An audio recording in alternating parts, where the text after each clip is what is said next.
Shalom, selamat pagi Bapak Ibu, saudara-saudaraku yang dikasihi dan diberkati Tuhan. Pada pagi hari ini kita boleh mengucap syukur kepada Tuhan oleh karena anugerah, kebaikan dan kemurahan Tuhan boleh menjadi bagian kita. Dan pada pagi hari ini kita boleh berjumpa kembali dalam renungan singkat Jemaat Sidang Yosodipuro. Yang pada saat ini, renungan singkat ini saya beri judul Jangan Lari, Mendekatlah pada Tuhan.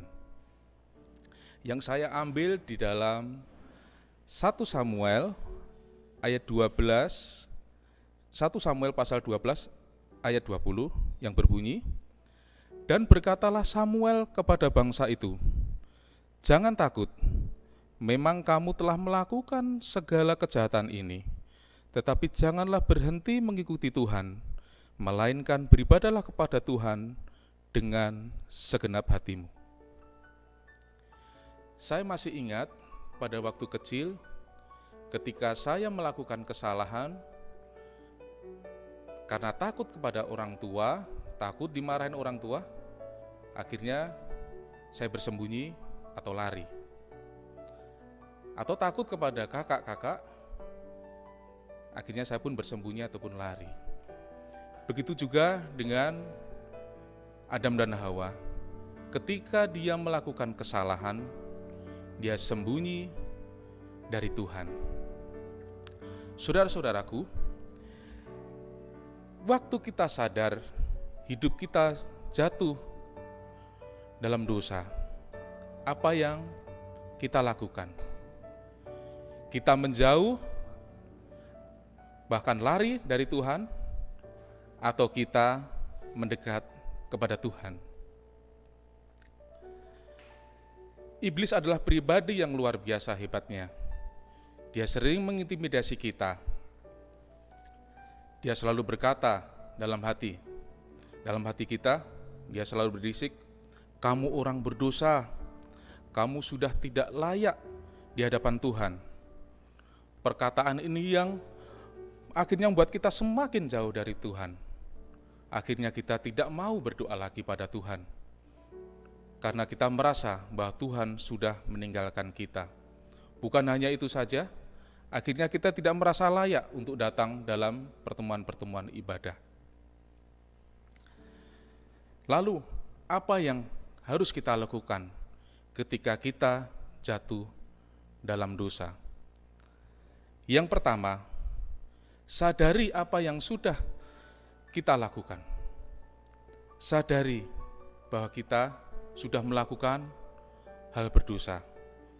Sering kita melakukan hal yang berdosa, kita menyadari beberapa waktu yang lalu, beberapa waktu kemudian kita baru sadar bahwa ucapan kita, mungkin tindakan kita ternyata menyakiti perasaan seseorang. Karena kasih menjadi dingin. Jadi kita tanpa sadar, kita mungkin dengan sesama kita melakukan ucapan yang tidak baik, perkataan yang tidak baik. Di dalam Matius 24 ayat 12, "Dan karena makin bertambahnya kedurhakaan, maka kasih kebanyakan orang menjadi dingin." Maka dari itu kita perlu sadari, ternyata kita sudah jatuh dalam dosa.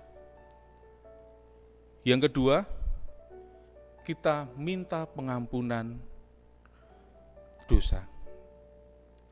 Pada waktu kita berdoa, "Tuhan, ampuni saya orang berdosa."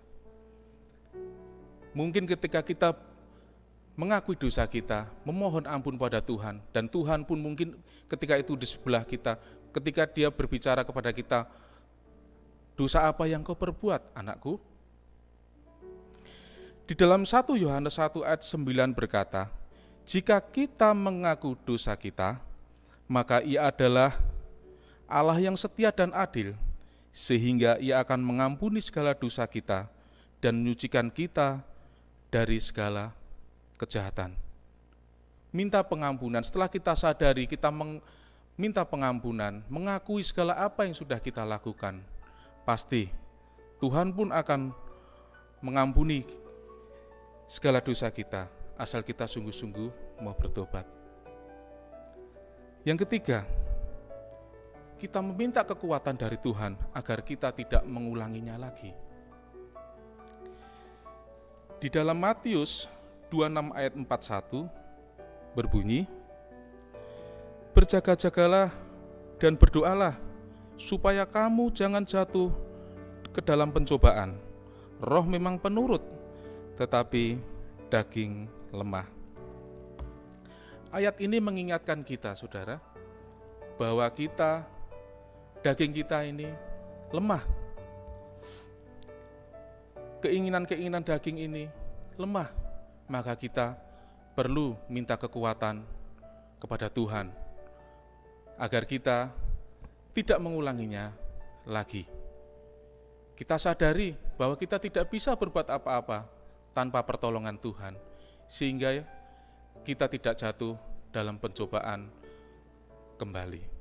Kiranya renungan singkat yang saya berikan biarlah menjadi berkat bagi kita semuanya. Saya bawa dalam nama Tuhan Yesus. Amin.